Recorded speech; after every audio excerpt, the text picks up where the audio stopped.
नमस्कार साथियों, यदि आपको ऐसा लगता है कि चाइना भारत को बहुत हल्के में लेता है और अपना कॉम्पिटिटर नहीं मानता, अपना प्रतिद्वंदी नहीं मानता, तो आप बहुत गलत हो। चाइना इस प्रकार से कभी नहीं देखता भारत को। भारत को मतलब चाइना का कॉम्पिटिटर बहुत ज़्यादा मानता है और मतलब वो हल्के में बिल्कुल नहीं लेता। भले ही वो ऊपर ऊपर से ये मान ले कि हम भारत को इतना वो नहीं मानते, इतना डेवलप नहीं मानते, चाइना के कंपैरिजन में नहीं मानते, क्योंकि उनकी जीडीपी 19 ट्रिलियन है, हमारी कम है। विकसित थोड़ा भारत से ज्यादा है।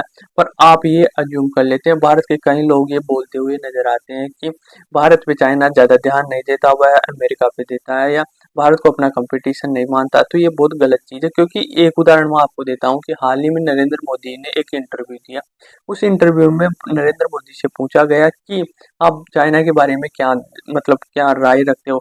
तो उन्होंने ये बोला कि जो एलएसी है, भारत और चाइना की बॉर्डर, उस पर दोनों देशों को तत्काल ध्यान देना चाहिए और जो भी समस्याएं हैं उन दोनों देशों को बातचीत कर हल करना चाहिए, ताकि फ्यूचर में कोई बड़ी समस्या खड़ी ना हो और यह छोटी समस्या कोई युद्ध का रूप न ले ले। क्योंकि दोनों देश अगर अशांति रहेगी एलएसी की वजह से, तो जितने भी छोटे छोटे देश है ना, वह भी कहीं ना कहीं अशांति की ओर रहेंगे और उनकी भी जीडीपी या कारोबार में इतना निखर के नहीं आएगा, ग्रोथ नहीं देखी जाएगी उनकी डेवलपमेंट में या जीडीपी में। इस प्रकार से बयान मतलब नरेंद्र मोदी ने रखा अपना पक्ष। तो दूसरी तरफ से चाइना रिएक्ट करता। अब ये बयान है ना, बहुत बारीकी से मॉनिटर करता है चाइना। चाइना का जो भी विदेश मंत्रालय जो भारत को मॉनिटर करता है, वो बहुत हाई अलर्ट पे रहता। ये बयान है ना, हो ना हो, शी जिनपिंग या जो चाइना के राष्ट्रपति ऑफिस है उसमें जाके वहां पर डिस्कस हुआ होगा। भले ही ये ऑफिशियल नहीं दिखाते हो भाई, हमारे कोई फर्क नहीं पड़ता भारत क्या बोल रहा है नहीं बोल रहा, पर ये बहुत बारीकी से इस पर नजर रखते हैं।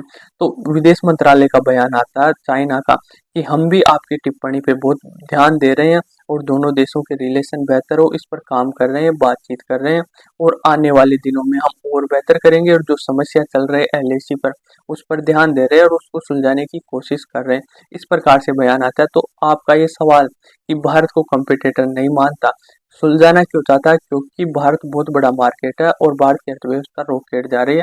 तो कहीं ना कहीं भारत एक्सेस नहीं दे रहा, उनको अनुमति नहीं दे रहा भारत के मार्केट में आने की, चाइना की कंपनियों को। तो वह कहीं ना कहीं समस्या को सुलझाना चाहते हैं। एक तो ये हो गया।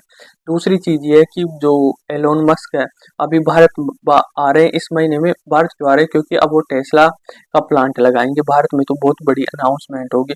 तो सबसे ज्यादा दुख हो रहा है ना, वह सिर्फ एक देश है, वह चाइना। चाइना खून के आंसू रो रहा है कि क्यों जा रहा, टेस्ला क्यों जा रहा भारत में। और चाइना को पता है कि टेस्ला एक बार चला गया भारत में, तो उसके साथ साथ बहुत बड़ी बड़ी, एक तो टेस्ला ही बहुत बड़ा इन्वेस्टमेंट करेगा, तो उसके साथ साथ कहीं बड़ी बड़ी कंपनियां जाएगी और वह इन्वेस्टमेंट करेगी। तो चाइना से रहा नहीं गया और उनका ग्लोबल अखबार है ना, सरकारी अखबार चाइना का, उन्होंने यह मतलब पोस्ट कर दिया, मीम्स बनाना स्टार्ट कर दिया कि आप क्यों जा रहे हो वहां पर, क्या ना तो अच्छा इंफ्रास्ट्रक्चर है, ना वहां पर अच्छे कुशल इंजीनियर है, ना आपकी गाड़ियों को अफोर्ड कर पाएंगे। मतलब जितनी भी नेगेटिव चीज हो सकती थी ना भारत के बारे में, वह सारी बता दी। और दूसरी तरफ क्या होता है कि जो उनकी बीआईडी, वो एक बहुत बड़ी कंपनी है, ई कार, जो इलेक्ट्रिकल कार है ना, वो मैन्युफैक्चर करती है, जो टेस्ला को वो देती है। वो लगातार कोशिश कर रहे हैं कि भारत सरकार उनको अनुमति दे, भारत का मार्केट है उनमें एक्सेस मिले, ताकि वह भी अपनी गाड़ियों को मैन्युफैक्चर कर पाए। ऐसा नहीं कि चाइना में मैन्युफैक्चर करेगी भारत में बेचेगी, नहीं। वह बोल रहे हैं कि हम भारत में ही मैन्युफैक्चर करेंगे, भारत को ही रोजगार देंगे और भारत में ही अपनी गाड़ियां बेचेंगे।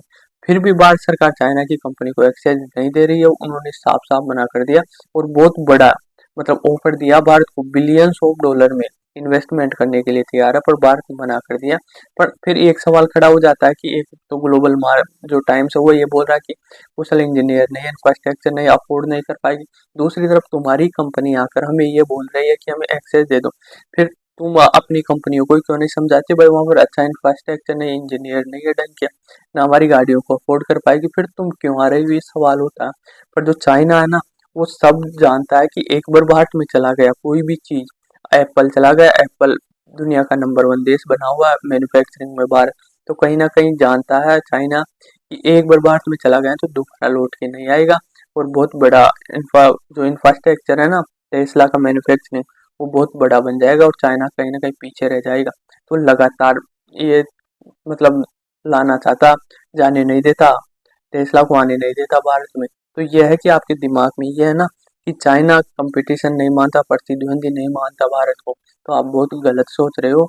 चाइना बहुत बारीकी से ऑब्जर्व करके चलता और बहुत बड़ा कंपटीटर मानता भारत को, बहुत बड़ा प्रतिद्वंदी मानता। आई होप आपको समझ में आया होगा। धन्यवाद।